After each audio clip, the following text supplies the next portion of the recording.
peut maintenant débuter notre série de tutoriels. Et pour ce tutoriel en particulier, j'ai décidé donc de mettre le projet pas à pas en démarrant de zéro. Donc ce qui va aider les gens qui veulent le suivre en même temps que moi de pouvoir commencer au même moment que moi. Mais si vous n'êtes intéressé que par la partie plutôt Formic et React Hook Form, vous pouvez sauter cette vidéo et la prochaine, je vais commencer directement avec Formic et avec tous les layouts déjà mis en place. Si par contre, vous voulez suivre avec moi pas à pas, donc vous allez regarder cette vidéo et on va mettre en place le projet avec Tailwind CSS. Donc je me rends au niveau de mon éditeur et je vais ouvrir mon terminal. Donc je vais générer le projet avec Create React App en faisant npx Create React App et je vais utiliser le dossier courant. Donc pendant que le Create React App est en train d'installer React, donc je me rends au niveau de la documentation de Tailwind et je vais copier cette commande. Donc cette commande me permet d'installer Tailwind CSS, PostCSS et autopréfixeur. Donc nous allons attendre un tout petit peu pour que React puisse s'installer. Voilà, l'installation de React étant faite, nous allons donc installer maintenant Tailwind CSS, PostCSS et autopréfixeur. Donc je vais me rendre dans mon terminal, je vais faire yarn add et je vais coller la commande que j'avais copiée précédemment. Donc lorsque j'appuie sur entrée, je vais installer Tailwind CSS, PostCSS et autopréfixeur. Donc je viens toujours au niveau de la documentation de Tailwind et je vais copier cette commande pour une partie de la commande qui va me permettre d'installer Krakow. Donc je viens ici, je vais faire yarn add et je vais coller. Donc lorsque je colle ça, je vais pouvoir installer Krakow.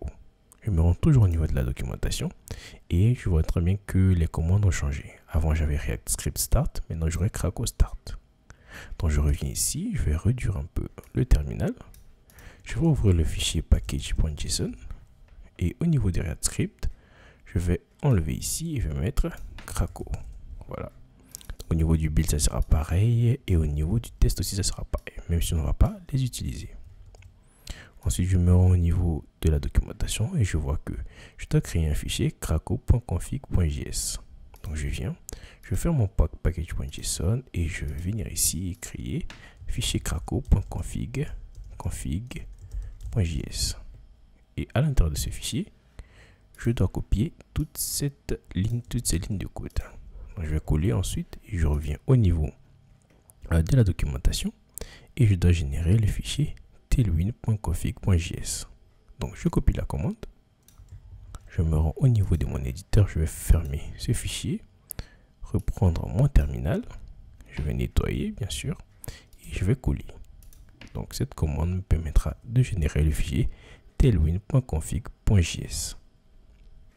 Donc le fichier étant généré, lorsque je vais tout en bas, donc je dois changer au niveau de purge.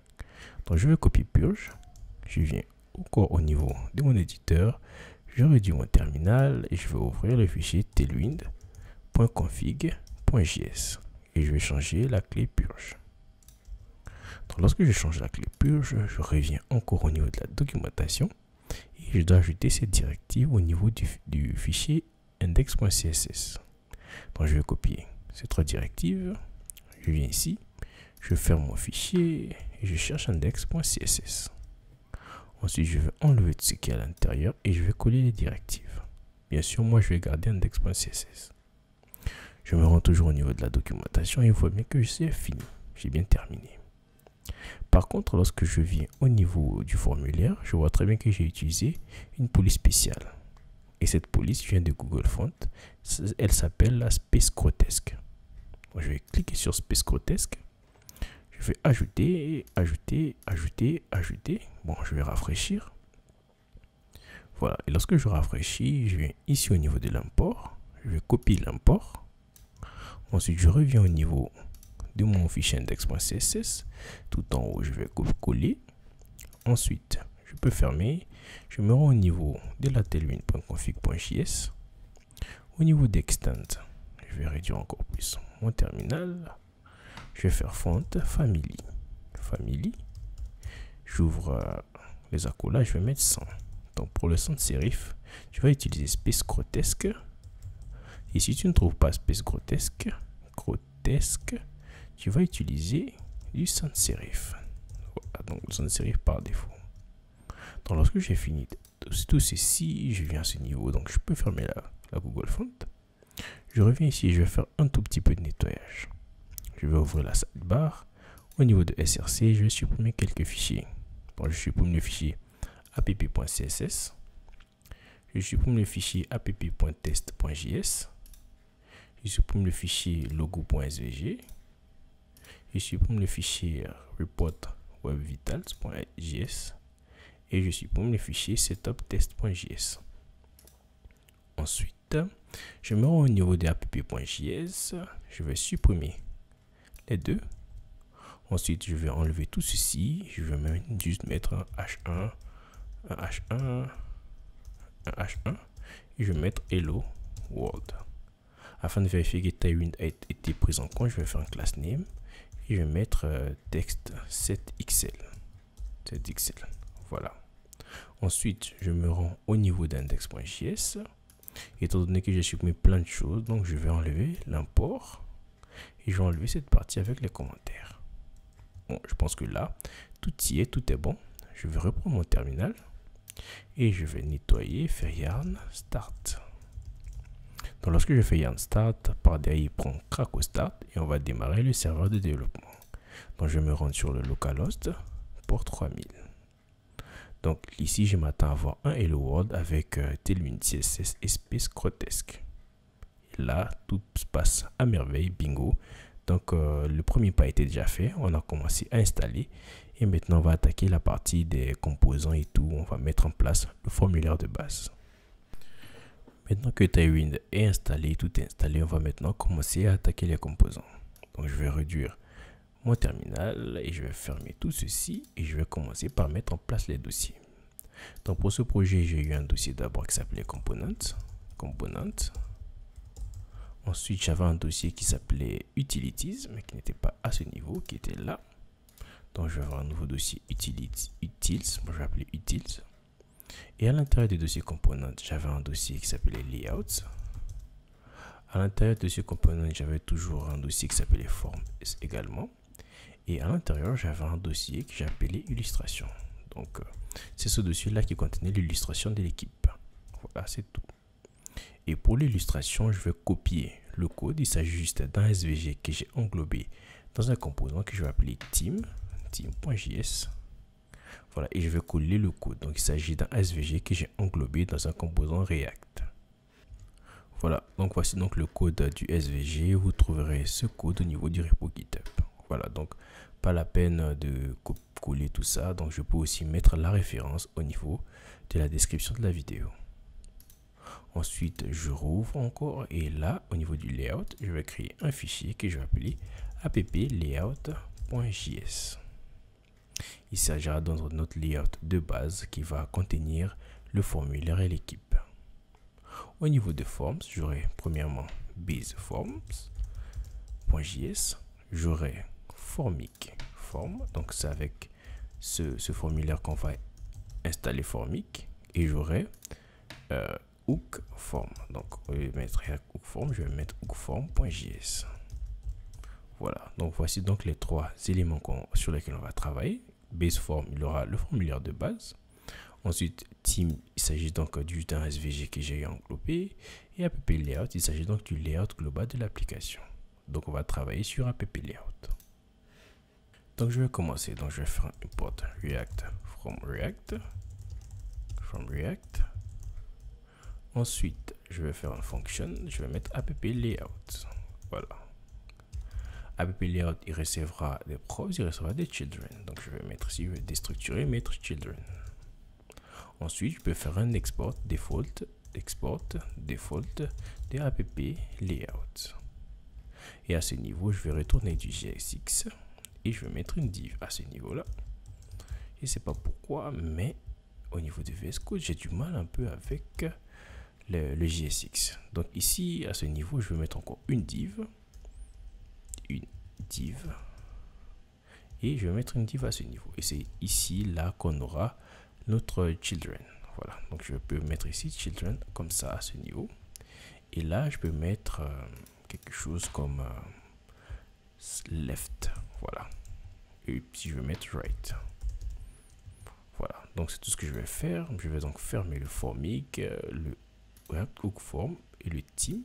et je vais garder le base form. Donc je vais faire encore un import React from React ici, et je vais mettre function base form, et je vais mettre un return, et je vais mettre une div. Voilà, donc un peu toujours du mal, et je vais mettre base form. Et sans oublier d'exporter, faire un export default de base form. Et tout ceci, je dois pouvoir les appeler au niveau de app.js. Donc je viens ici, je me rends au niveau de app.js.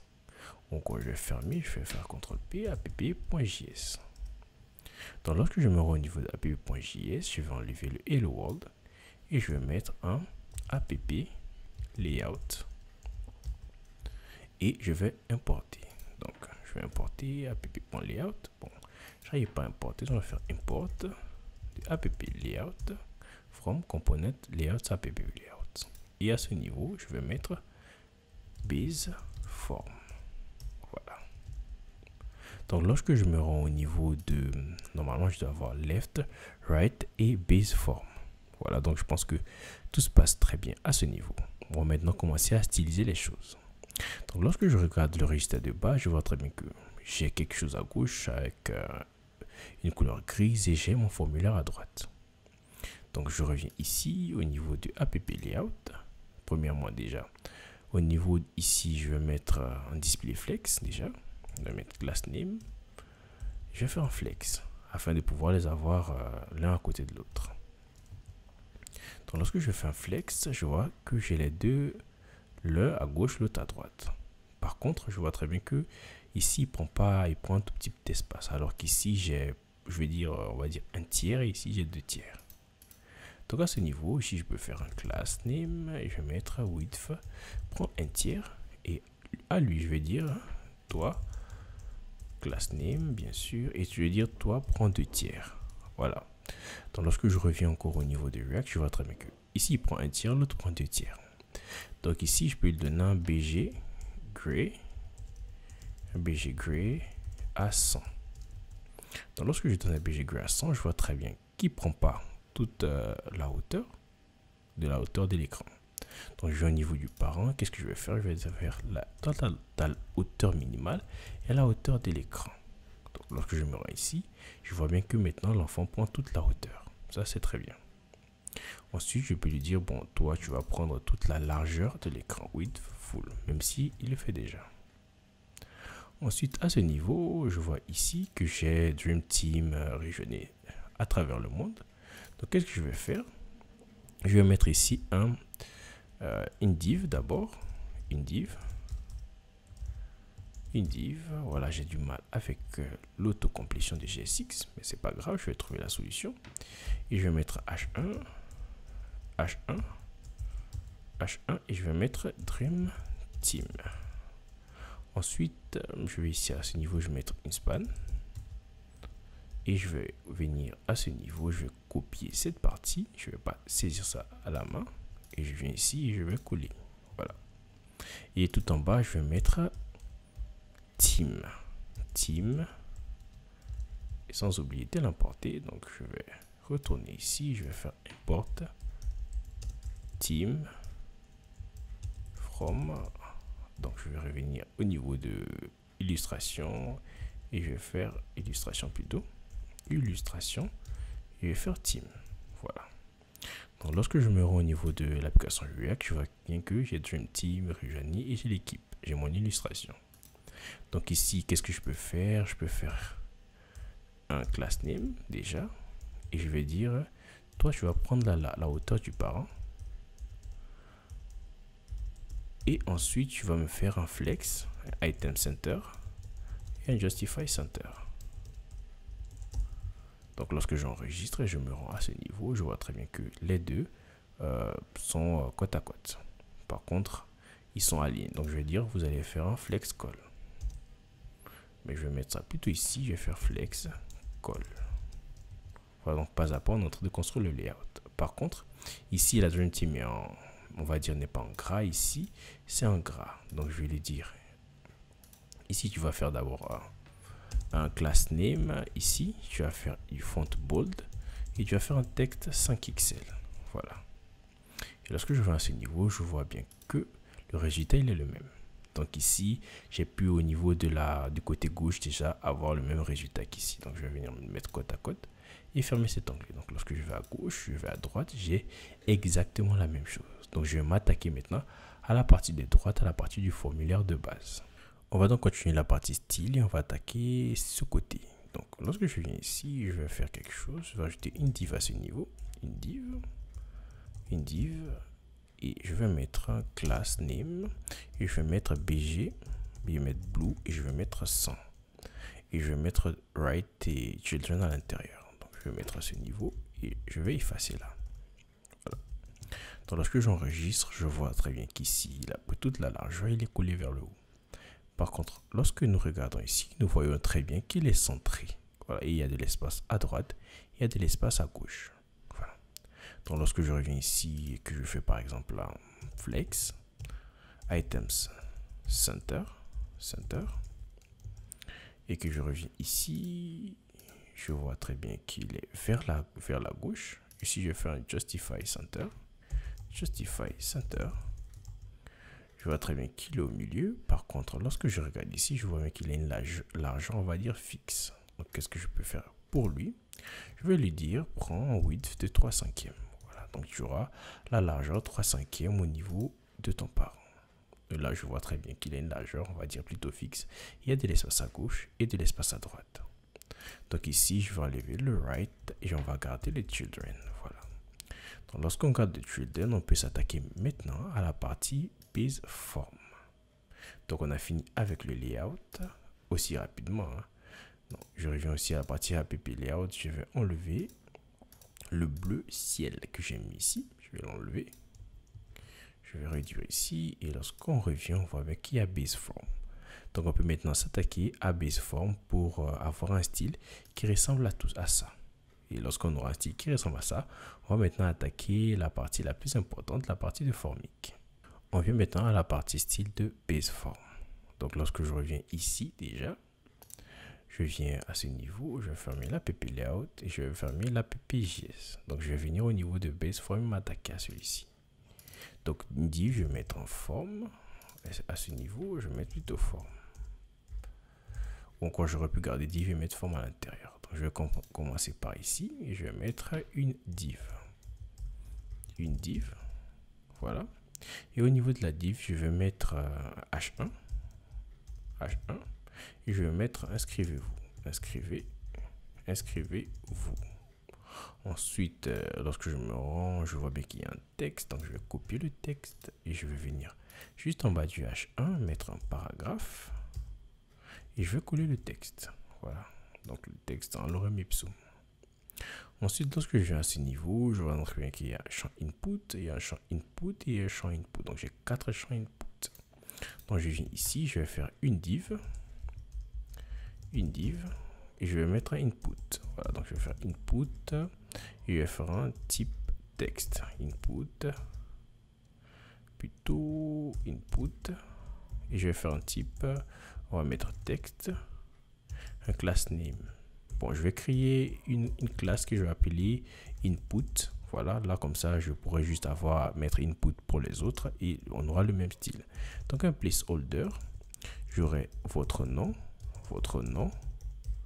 et c'est tout. Donc ici, lorsque je reviens à ce niveau, je vois très bien qu'il y a un message d'erreur. Je vais créer, je vais dire small, je vais mettre la balise small et je vais mettre un message, un error message. Voilà, un error message. Et pour lui aussi, je vais lui donner une class name que je vais appeler error. Voilà, class name error. Voilà. Donc j'aurai les deux. Je vais prendre ceci et dupliquer. Voilà, lorsque je duplique à ce niveau, je vois bien que j'ai 1, 2, 3, 4. J'ai 4. Donc ici, au lieu d'avoir votre nom 2 fois, donc j'aurai votre email. Plutôt ici, votre email. Ici, ça sera de type email. Ensuite, ici, j'aurai votre mot de passe. Et ici, j'aurai la confirmation de votre mot de passe. Donc, la confirmation de votre mot de passe. Voilà. Donc à la fin, j'aurai une autre div que je vais mettre ici. Et il y aura le bouton. Donc je vais avoir un bouton que j'aurai là. Donc je vais avoir la classe name que je vais appeler btn. Et je vais mettre s'inscrire.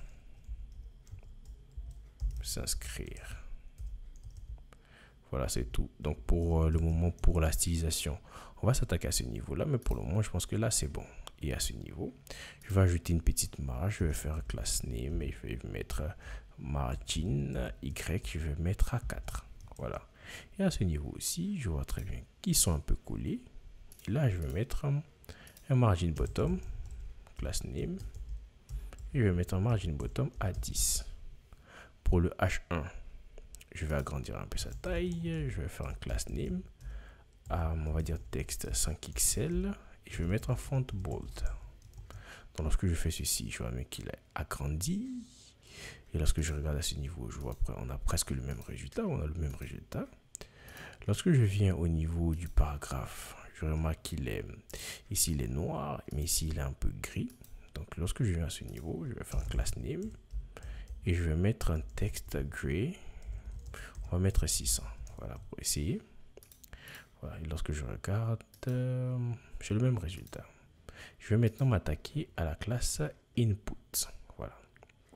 Donc je vais au niveau d'index.css et je vais créer la classe input. Donc je vais faire input. On va voir ce qu'il en est. Donc lorsque je regarde à ce niveau, je vois déjà que le champ prend toute la largeur. Donc je vais faire un apply. Apply, je vais mettre un width full. Voilà. Ensuite, lorsque je regarde, je vois bien qu'il y a une bordure. Donc je vais mettre ici un border. Et je vois que le border, il est gris. Donc je fais un border. On va mettre gris. On va mettre 300. Voilà, si j'ai bonne mémoire, c'est de 300. Donc lorsque je viens ici, je rafraîchis. Bon, voilà, je vois très bien que on a un border gris qui a été appliqué. Donc lorsque je viens ici, je vois très bien qu'il y a, bon, lorsque ici on voit, ici c'est tout raide, alors qu'ici il y a des arrondis. Donc qu'est-ce qu'on va faire? Ici je vais venir à ce niveau et je vais mettre un rounded LG. Ensuite, lorsque je viens à ce niveau, je vois très bien qu'il y a un padding. Donc je vais faire un padding à l'horizontale. Je vais faire un padding à l'horizontale de 4 et un padding à la verticale de 2. Voilà, donc lorsque je reviens ici à ce niveau, donc je dois rafraîchir pour que ça puisse être pris en compte. Lorsque je ne rafraîchis pas, je comprends pourquoi c'est pas pris en compte. Donc on voit bien qu'on commence à avoir le même résultat qu'ici. Donc par contre, je vois que lorsque je focus, j'ai quelque chose de très noir. Par contre, lorsque je focus ici, j'ai quelque chose de violet. Voilà. Donc je vais à ce niveau, je reviens au niveau de mon Visual Studio Code et je vais dire que lorsque je suis au focus, je veux avoir un ring. 2. Lorsque je suis au focus, je vais avoir un ring de couleur purple. Et je veux dire à 600. Voilà. Et lorsque je focus, je veux aussi avoir un border transparent. Voilà. Pour ne pas avoir un effet bizarre. Donc lorsque je viens à ce niveau, je vais rafraîchir évidemment pour avoir le résultat escompté. Lorsque je rafraîchis, je vois très bien que je n'ai plus l'autre bordure, la plus grande bordure que j'avais avant. Par contre, je vois très bien que la couleur n'est pas appliquée. Par contre, lorsque je continue, que je focus, je vois très bien qu'il y a un outline. Donc, j'ai oublié ici à ce niveau, je vais dire lorsque on est au focus, tu vas me faire un outline et tu vas me faire un outline none. Donc, lorsqu'on est au focus maintenant, on n'a pas de outline. Donc, je vais rafraîchir pour que le résultat puisse être appliqué. Donc, lorsque je clique, je vois maintenant que ça ressemble à celui-ci. Voilà. Donc, on peut continuer. Je vois bien que le placeholder ici est un peu différent de ce que j'ai à ce niveau. Donc, lorsque je me rends ici, je vais mettre un trait pour qu'on puisse voir tout en même temps. Je vais mettre ici et je vais mettre un placeholder à placeholder à gray 400. Voilà. Donc lorsque je rafraîchis, je viens à ce niveau, je rafraîchis également. Donc à chaque fois que je fais des modifications, je vais essayer de rafraîchir. Je vois que la couleur commence à être ressemblant. je vais faire un texte base pour avoir un texte un peu plus différent, toujours rafraîchir, ou encore, du moins, bon, je pense que je vais continuer, et à la fin, je vais tout rafraîchir. Je vais mettre un shadow SM. Lorsque je viens ici, je remarque qu'il y a une petite ombre. Donc, je mets shadow SM. Voilà. Et je vais mettre ici un texte gray 700. Voilà. Je crois que là, bon, je me dis que là, tout est bon. Hein. Je pense que c'est bon. Donc, je vais venir à ce niveau. Voilà. Là, c'est bon. Donc, lorsque je viens ici, je rafraîchis. Bon, je pense que là, tout a été pris en compte. On peut continuer maintenant. Donc, lorsque je viens à ce niveau de input, ensuite, je vais m'attaquer à la partie de l'erreur. Donc, je vais mettre ici input.error. Donc, si j'ai error, donc qu'est-ce que je vais faire à ce niveau? Je vais dire, lorsqu'il y a erreur, donc tu vas me faire un apply et tu vas me mettre un border à 2. Donc, je vais agrandir un peu. Je vais faire un border red à 500. Voilà. Et si je viens à ce niveau, au niveau de base form pour tester, pour mettre ici par exemple error. Voilà, et lorsque je reviens à ce niveau, je vois très bien que ici le border a été beaucoup plus, c'est devenu rouge. Voilà. Donc lorsque je me rends toujours au niveau de index.css, je vais ajouter la classe error et je vais dire, on aura un texte apply, toujours apply. J'aurai un texte red à 500 et j'aurai un font semi-bold. Voilà, semi-bold. Voilà. Donc, lorsque je reviens toujours à ce niveau et que je rafraîchis, il faut rafraîchir. Hein. Lorsque je rafraîchis, normalement, je dois avoir ici. Donc, c'est que je n'ai pas ajouté la classe error. Et pourtant, j'ai ajouté la classe error à ce niveau. Lorsque je viens ici, j'ai bien mis la classe error. Je me suis trompé, c'est pas error. C'était error ou avec P. Voilà, donc je me suis trompé. Et lorsque je fais error, normalement, je dois pouvoir avoir ici quelque chose de rouge. Exactement. Voilà. Je vais maintenant m'attaquer à la partie du bouton. Je vais venir à ce niveau et je vais mettre un point BTN.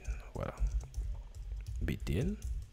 Et je vais faire un apply. Voilà. Donc, on va faire l'apply et voir ce qu'il en est. Premièrement, lorsque je viens à ce niveau, je regarde le bouton. Donc, je vois bien qu'il prend toute la largeur toujours. Donc, on va faire un width full. Width full. Et on va faire un px à 2.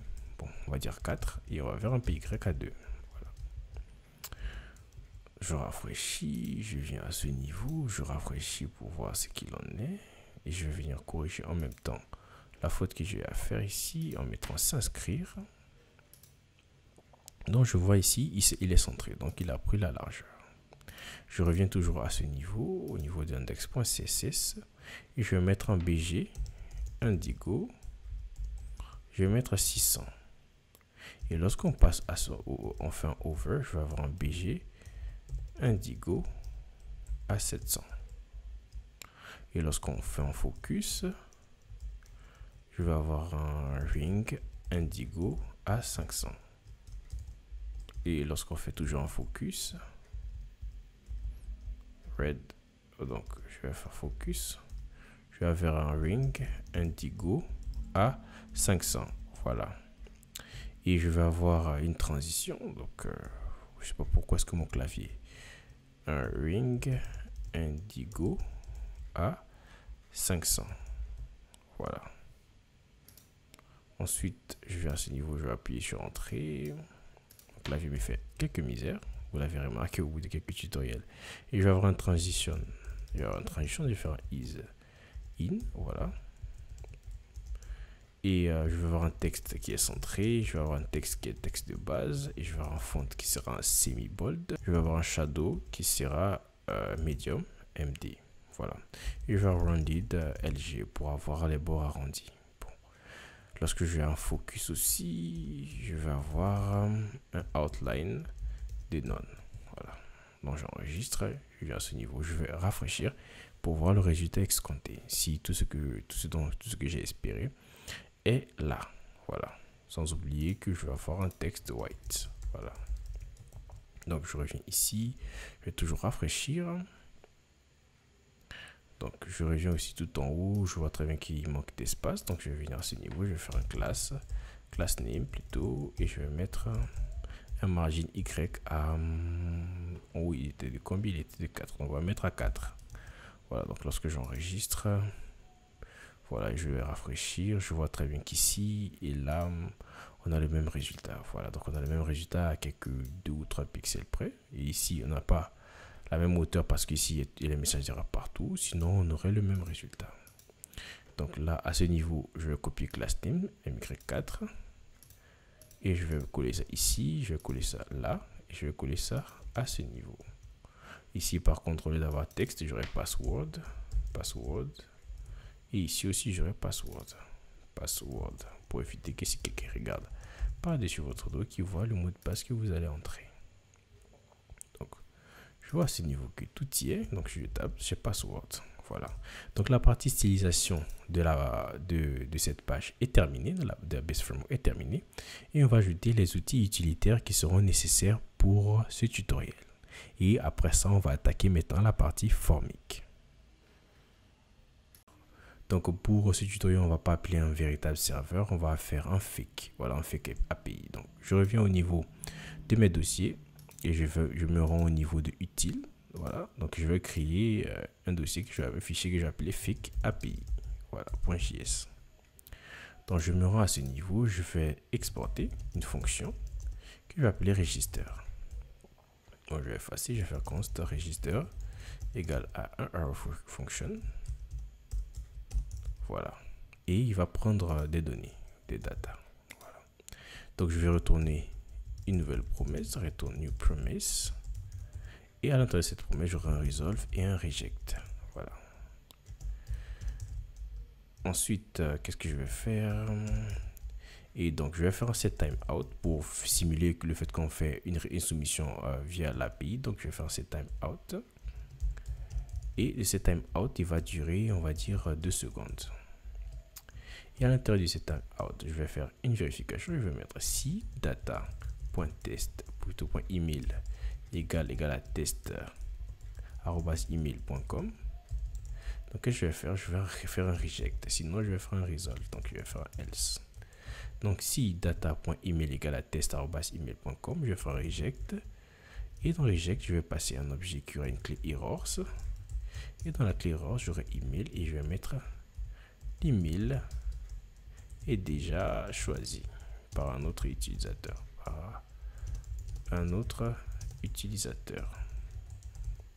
Et lorsqu'il n'est pas rejeté, je vais faire un resolve. Je vais mettre un message. Vous êtes inscrit avec succès. Et je vais mettre ici pour le success. Je vais mettre à true. Success à true. Donc voici cette fonction qu'on va utiliser pour simuler notre API. Une soumission via l'API. Et avec Formic ou avec React Hook Form, on va simuler comme si on faisait un appel à l'API et comment est-ce on peut plutôt afficher les erreurs venues du serveur. Donc et à ce niveau, je vais faire donc un export de register. Donc je vais à ce niveau, je vais faire export de register. Voilà, donc de const register. Donc voici avec cette fonction qu'on va simuler l'appel à l'API. Après la simulation de l'appel à l'API, on va installer Yop et on va créer un schéma de validation, donc notre validation schema. Donc je vais fermer la partie fake API et je vais ouvrir un nouveau terminal. Donc lorsque j'ouvre le nouveau terminal, je vais faire un yarn add et je vais faire un Yop. Voilà. Donc je vais installer Yop et à partir de Yop, je vais créer un schéma de validation. Et à partir de ce schéma de validation que nous allons passer à la fois à Formic et un React Hook Form, on pourra donc avoir les différents messages d'erreur. Donc Yop est installé, je vais fermer ici, je vais à ce niveau, au niveau de utile, je vais créer un nouveau fichier que je vais appeler validation schema.js. Donc je vais fermer la sidebar et je vais faire un import du tout comme Yop from Yop. Voilà. Et ici, je vais faire export default de Yop object et je vais faire un shape et je vais faire pour le nom, je vais dire ça sera Yop string et il sera required. Voilà, donc le message d'erreur sera le nom est requis. Le nom est requis. Ensuite, pour l'email, j'aurai un yup.string.required d'abord. Required, et je dirais le champ email est requis. Et ensuite, ça sera un champ de type email. Je mettrai veuillez entrer une adresse email correcte. Voilà. Ensuite, après l'email, j'aurai un password. Et je mettrai un yup, ça sera un string et ça sera required. Et je mettrai le mot de passe est requis. Et ensuite, la longueur minimale, ça sera de 8 caractères. Et je dirais comme message d'erreur, si on n'a pas 8 caractères, je dirais veuillez, ou le mot de passe doit contenir au moins 8 caractères. Le mot de passe doit contenir au moins 8 caractères. Ensuite, après cela, je ferai un password confirmation et je mettrai un yup, je mettrai un string et je mettrai un required. Yup string required et je mettrai le champ de confirmation de mot de passe. Le mot de passe est requis. Ensuite, je mettrai un point ici. Je mettrai one off. Voilà, donc je vais dire one off. One off, je dirais yup. Donc il doit avoir une valeur de yup. Bref, je vais mettre password. Et enfin, je mettrai comme message d'erreur les mots de passe. Les mots de passe